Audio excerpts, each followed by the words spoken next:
In today's Dead by Daylight history video, we will be discussing the first year and the first 3 chapters released in Dead by Daylight. That includes the Nurse, Michael Myers, and the Hag, as well as changes and features that existed in 2016 that were just absolutely game-breaking. In the last video, we discussed the development of Dead by Daylight, go through the prototype stages and development history. So let's begin where we left off with the official release of Dead by Daylight. The game was released on June 14th, 2016. It received positive reviews and YouTubers, streamers, and friends all around the world were loving it. Some hated how unbalanced the game was and the bugs, but people were having a lot of fun and their game was an instant success. Despite behavior originally planning to make the game a one-time game, they decided to continue development and add content to it. Dead by Daylight would receive many bug fixes and a few changes on June 17th and June 29th, such as adding idle crows above survivors who are AFK. For June 30th, they would cap blood points to 500,000, unlike today, which is now 5 million. I'm not sure if there was a cap before 500,000,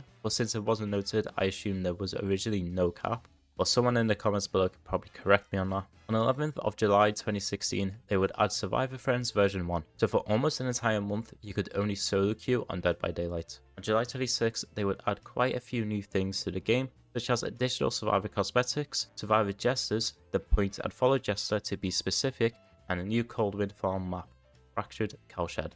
This map contained an insane infinite. Infinites were definitely the first major problem in Dead by Daylight. Having spots where killers couldn't catch up to you no matter what was extremely unfair, and when researching I found many old 2016 videos that simply just showcase a lot of these infinites.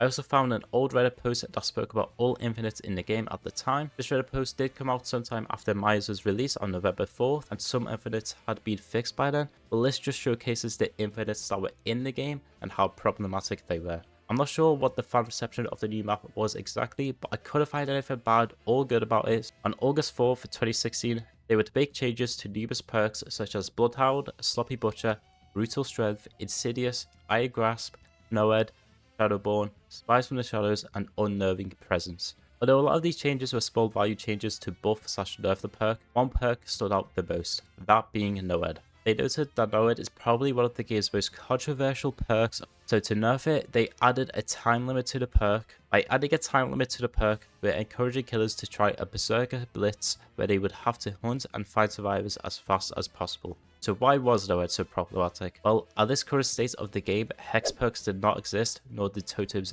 even exist at all, meaning NOED could not be counted at all in endgame. To make up for this, they decided to make the perk only last 2 minutes in endgame instead of infinitely. Yes, the perk used to last infinitely and there was no way to get rid of it. Killers had permanent expose in endgame, and this was before anti-camp and all these systems in the game, so it was just really hard to beat this. I'm assuming like if the killer called someone, it was probably guaranteed death for them.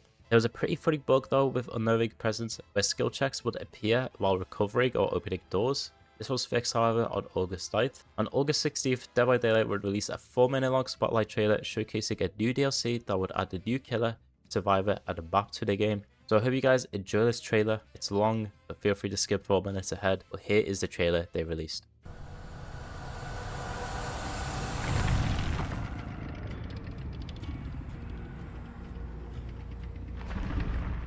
Insanity is something odd.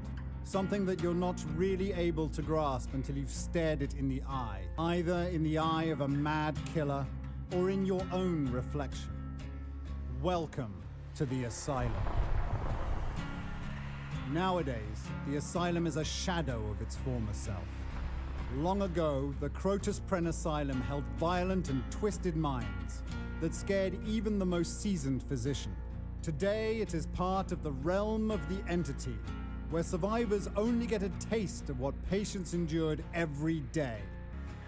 The nurse is a former orderly that worked day and night with the most distorted minds ever encountered. But now she roams the realms of the entity searching for survivors. The nurse uses an old bone saw as her main weapon, stabbing at anything that crosses her path. It inflicts not just pain, but also horror, as you know what it's been used for. The nurse's power is called Blink, which makes her able to teleport in a straight line. She can cross through walls, survivors, and other objects. With a little skill, you can even chain several smaller blinks to travel even longer distances. The nurse has grown accustomed to blood, and she can sense and feel an injured survivor from afar. So try not to get hurt, and whether you should help someone or not is not an easy call. The nurse comes with 3 perks, and the first one is called Stridor. Stridor makes breathing even more audible as survivors get hurt. So even if you manage to flee after you got hit, it's easier for the nurse to find you. The second perk is Thanatophobia. Every time a survivor is hooked, dying, or injured, survivors are punished by slowing down, sabotaging, repairing, and healing. This forces survivors to work as a team. The third and final perk is a nurse's calling. This unlocks the potential in the nurse's aura reading capability. So all survivors trying to heal or are being healed have stronger auras, making you easy prey as you tend to your wounds. Nia is of Swedish descent and is a tagger and a bit of a troublemaker. In her early teens, she started to rebel, and her parents felt that she lacks that thing that makes everyone else normal. But as history has taught us, this is just a case of parents that just don't understand. Nia has spent a lot of time on skateboards and dodging cops, so she's used to moving fast without being seen, and she has the balance of an alley cat. Nia comes with 3 perks, where the first one is Balanced Landing. As Nia falls long distances, she doesn't lose her balance. This makes fleeing even easier, as she can just keep going after a drop. The second perk is Urban Evasion.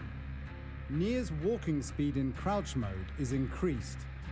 This makes it easier for her to sneak away fast, but still remain hidden. The third and last perk is Streetwise. Nia's consumption rate of items is reduced, making everything last a bit longer. As you enter the asylum, it might take a while until your mind adjusts. After that, it's up to you to figure out if you're part of the staff or one of the patients.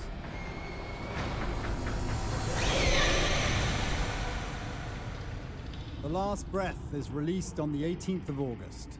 Let us know in the comments what you think about it. Then the following day, on August 17th, they would release another 1-minute long trailer showing the new content.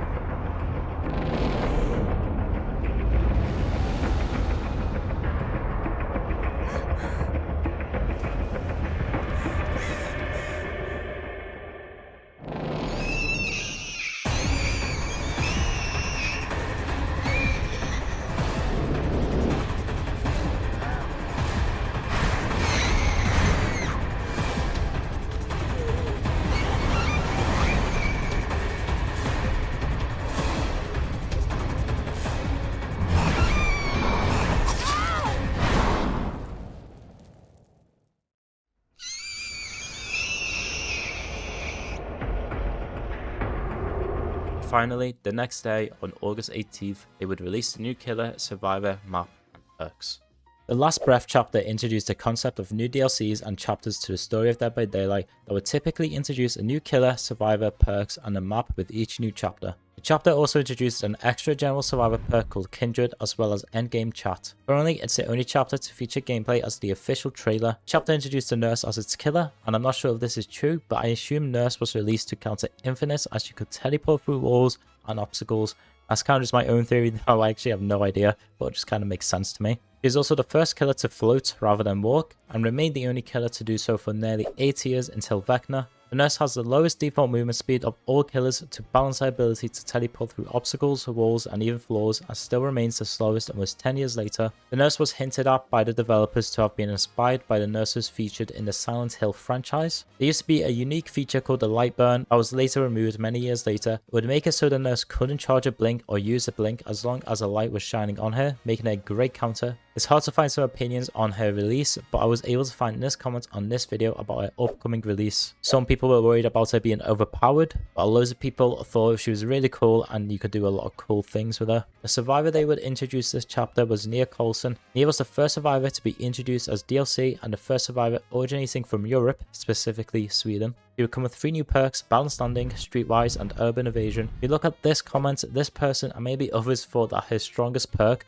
would be Urban Evasion, which is pretty funny because it's probably one of the worst perks in the entire game. Though the people know, Balanced Landing would become a very problematic perk and become part of one of the first ever perk builder metas. It also originally wasn't an exhaust perk and instead just had a 60-second cooldown, allowing players to run it with exhaustion perks such as Sprint Burst, and when falling, even if the perk had been used, it would cause no staggering, making it extremely strong and allowing players to create more infinites from heights. Before the graphical rework in 2021, Nia's emotionless face was a running gag that had developed amongst the community that Nia was secretly the personification of the entity, which is pretty funny. Finally, the last thing they added to the new chapter was a new realm called Crotus Pren Asylum, introducing the map Disturbed Ward. Once again, I struggled to find what people thought of the map, but I believe it was generally liked, such as the environments and tone of it, but as a map gameplay wise, I think players, specifically killers, grew frustrated with it due to the amount of infinites. On the 23rd of September 2016, during patch 1.1.2, they decided to add 13 new item add-ons, 10 new offerings, 29 power add-ons, and 9 new item variations.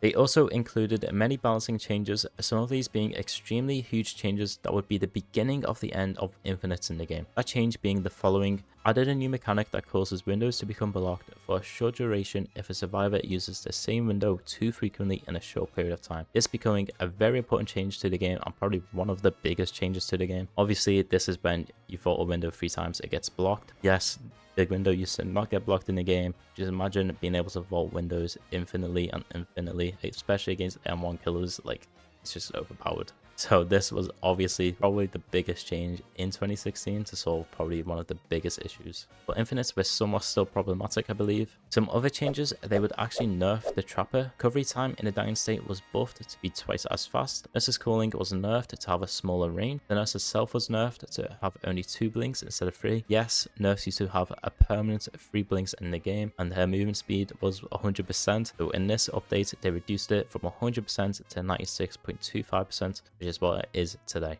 On 3rd of October, they nerfed the jungle gyms, randomizing the number of vaults and limiting it to 1. Finally, on October 5th, 2016, they would release this teaser trailer.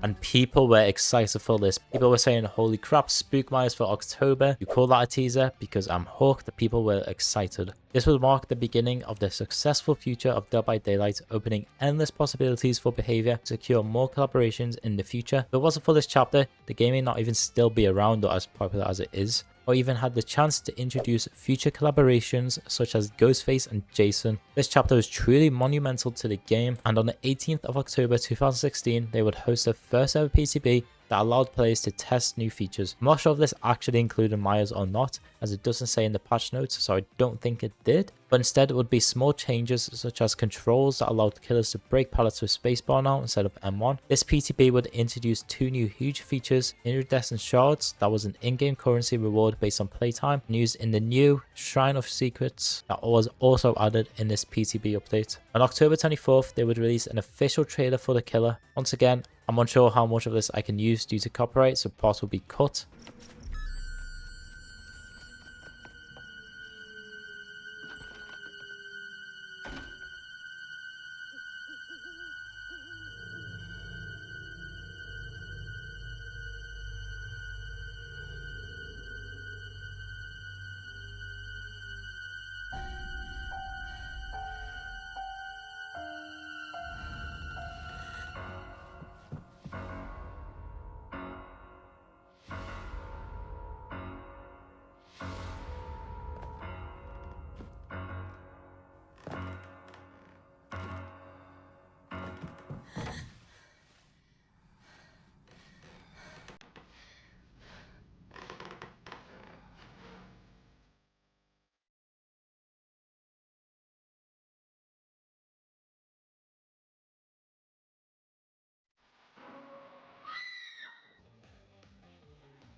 They would then release a spotlight trailer for Myers, also on October 24th. Once again, due to copyright, I will just be cutting most of this down and showing parts of it.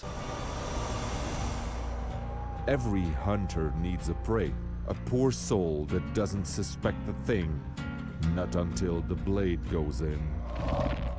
Lori is your typical teen, a girl with a loving family and friends.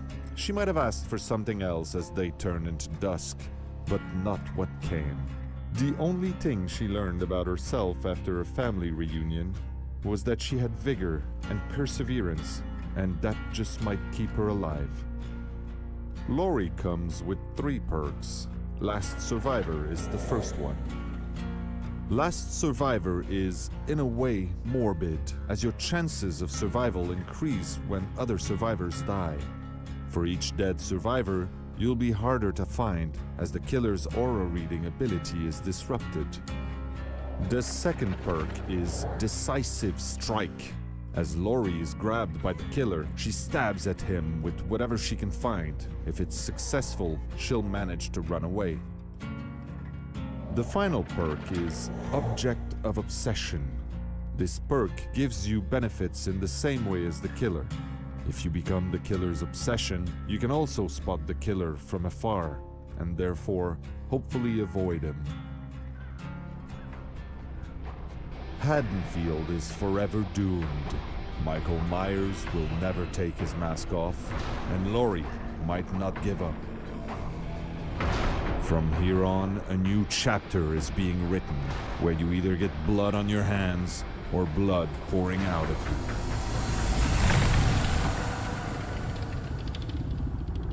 On the 24th of October, the PCB would come to live with 2 new changes to Terror Radius music. They added 2 new musics that play when in proximity of the killer or during a chase. Then on the 25th of October 2016, Myers would finally be released alongside Haddonfield, the Obsession Mechanic, and the Laurie Strode with 6 new perks too. Myers was the first killer to be introduced as paid DLC and a licensed character alongside Laurie Strode. He was also the first killer to feature a power gauge. Fun fact, his in-game name, The Shape, is a reference to the original 1978 Halloween movie, as during the credits, the adult Michael Myers, while masked, is credited as The Shape.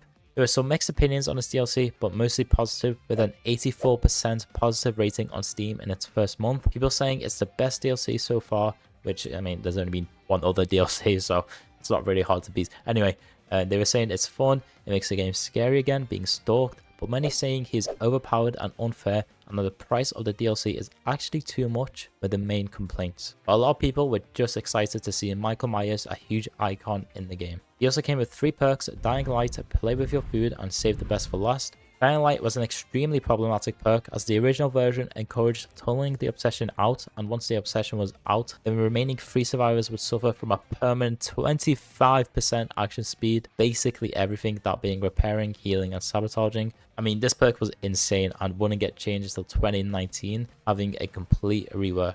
Favorite Food was also another fantastic perk, allowing you to gain 7% haste when you lose a chase with the obsession, allowing you to move 21% faster. This perk is actually still used today on killers such as Myers and Ghostface, and it hasn't had too many changes apart from the haste going from 7% to 5% less than a month later. And Save the Best for Last was strong too. It used to work completely different though. If the obsession was alive, you would permanently have a reduced cooldown of missed attacks by 20% and successful attacks by 33%. This is of course a bit lower than usual, but it was permanent as long as the obsession was alive, and it had a different effect, which was actually the main problem of the perk, because when pairing it up with Unrelenting, which of course has the same effect as one of the Save the Best for Last effects, the reduced time for missed attacks was just really quick, creating this machine gun combo.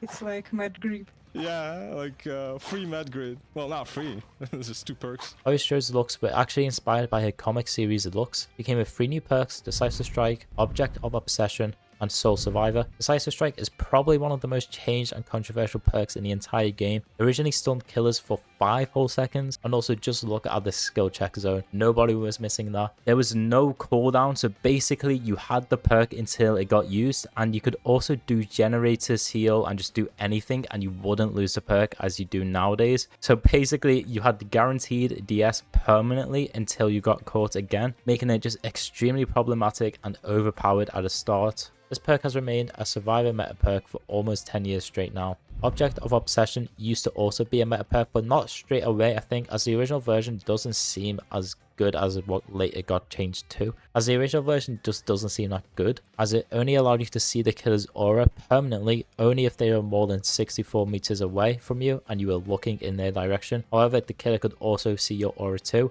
Finally, the new realm, Haddonfield, and the new map, Lambkin Lane, was the last thing in this chapter. This map became very controversial. The map was extremely survivor-sided with long fences and infinites and has received many changes over the years. It was the first outdoor map to not feature a killer shack. However, it originally planned to have one, as can be seen in the Spotlight trailer, and there was plans for another Haddonfield map that was ultimately removed. This being an alternate version of Lambkin Lane where all houses kind of formed in the middle, the roads were wrapped around them, and the map was aligned with parks on the outside of it. On November 14th, 2016, they would balance a few things such as a cooldown period after losing or gaining a charge with Play With Your Food, as well as a speed decrease from 7% per stack to 5% per stack. They also decreased the movement speed from the Vanity Mirror add-on that Myers had, and the recovery percentage went from 95% to 85%. And finally, on December 6, 2016, Dead by Daylight would release this 30-second teaser trailer introducing their new killer, the Hag.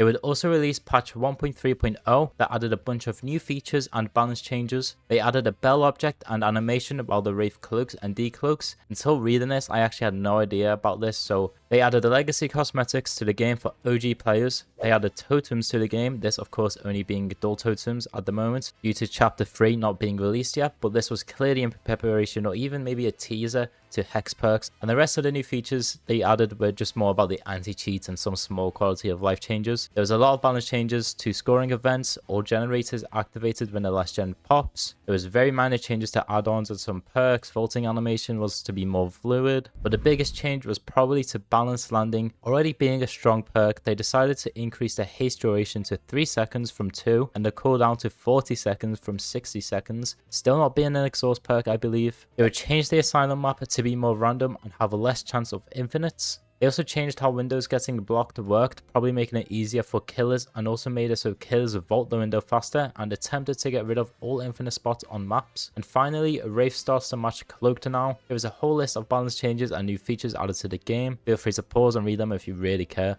On December 8th, 2016, they would finally release its last chapter of the year and its third chapter of Blood and Flesh. This included the Hag, Ace, and a new realm, Backwater Swamp, adding the map The Pale Rose. This chapter also added a new mechanic to the game called Hex Totems that came with the Hag. The Hag was the second female killer and the second killer with the ability to teleport and place traps. He was the first killer to attack without a weapon using a massive claw. He is also one of the few killers in the game to have a unique hatch closing animation. The Hag was actually leaked a few weeks before her release due to the daily rituals, as players would be assigned the daily rituals for her when she wasn't even out yet. We also have a few notes on the development process. Shortly before the Hag was released, the game files contained a fully functional prototype of her power. This file had a temporary funny name called a Phantom Trap, Scared a Dude, Teleport to the Thing. The general description of the prototype power was that pressing the power button would instantly spawn a Phantom Trap in front of the killer, which used a beer bottle as its model as a placeholder. Only 3 traps could exist at once, spawning more because the oldest trap would despawn. Triggering the Phantom Trap spawned the trapper's body model, forming a stun animation for a couple of seconds at the position of the trap,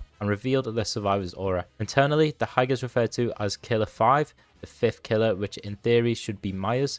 The reason for this is because the Hag was being actively developed before Myers entered development. It's probably safe to assume that she began development at the very start of the game or even before the start of the game, as the swamp maps were being developed before the game came out. Pretty sure the swamp maps were originally actually meant to be based around the Wraith. I'm not sure, I'm trying to pull information out from my last video here. Anyways, the Hag would release with a new mechanic and perk type, totems and hex totems. The 3 new perks would all start with hex, and these perks were Ruin, Devour Hope, and the Third Seal. Ruin was extremely broken and became the #1 killer perk in the game. Looking at this, it amazes me how this perk survived for 3 months. The perk made it so survivors hitting a great skill check granted them no bonus progression, and any good skill check hit would regress the generators by a massive 5% of its total progression, which is just insane. It's basically impossible to repair a generator unless you hit every great skill check or you just didn't get skill checks at all. Without Hope is very similar to what it is today. Instead of haste, however, the survivors at 1 token would suffer a 5% repair speed penalty, making it slightly stronger than the haste bonus you get at 2 tokens now. And third seal is pretty similar to what it is now. Since blindness wasn't a debuff in the game yet, instead of receiving blindness, you would receive a reduced aura reading of 100% once being hit, with the exception of some abilities, which is basically just the same thing as being blinded. You also had this similar light burn mechanic, where the only way to remove their traps at the time was by shining a flashlight onto them. There was no swiping away the trap. And originally, traps would still trigger when survivors crouched near them, and bloodlust would not reset when teleporting, making it extremely strong at camping, basically just making it impossible to save people. Ace was the 7th survivor introduced, possibly a reference to his look. Ace is one of the few survivors to wear glasses. He was the first male DLC survivor, and he was the first survivor to have a smiling expression. Ace is one of the quieter survivors, as he doesn't scream when injured and breathes rapidly, I guess. Because of this, he is one of the highest pick rate survivors and has the highest escape rates among the survivors according to official stats. Ace came with 3 perks, Ace in the Hole, Open-Handed, and Up the Ante. There's nothing much to say about these perks apart from they were all extremely weak and still pretty much are. With the new chapter, a new realm was introduced called Backwater Swamp, introducing the map The Pale Rose. The Backwater Swamp realm was quite interesting, and as discussed in the last video, was in the prototype stages back in the beta of the game. We even have footage of it, so be sure to check out that video after this one. In the beta existed a single map called Paradise Creek that featured many of the structures and landmarks from all different swamp maps. It had the Pale Rose paddle steamer, the shrimp boat, the main building, as well as the cabin of the Grim Pantry map, an unreleased village building presumed to have pertained to the Grim Gully map, which was ultimately scrapped, and the unreleased Blood Willow Tree, as well as a scrapped sewage pipe asset. The actual map that was released for the game, however, was the Pale Rose. There isn't much to say about this map, but that it was a great trapping map, and that the map received multiple complaints as the size of the map was too large and received a size reduction, but even that wasn't good enough, so it received another size reduction later on. Overall, this chapter was received quite positively, as the release month received a 74% positive rating on Steam. The negative reviews mostly spoke about how strong she is at camping and how buggy the chapter was. But that is it for Dead by Daylight in 2016. To summarize 2016, it was the start of the game. It was extremely unbalanced with having infinite. It was quite buggy. It had the release of the strongest killer in the game, the nurse, and it didn't even allow you to queue up with your friends for an entire month. But it was special, and I'm sure a lot of 2016 players missed this version of the game, and it was the most important year in Dead by Daylight's history thanks to the Halloween collaboration and them adding Michael Myers to the game that opened up many doors. And that concludes this video. In the next video, we'll be discussing the history of these killers released in the first year and how they have changed over the last 10 years. So be sure to subscribe for that, and also check out the last video where we discussed how the game was made. And of course, we'll be looking into the year 2017 sometime in the near future. But these videos do require a lot of research, and now I have to cover the whole of 2017, so that's going to be long. So don't expect that video until at least a while. But until then, thanks for watching and goodbye.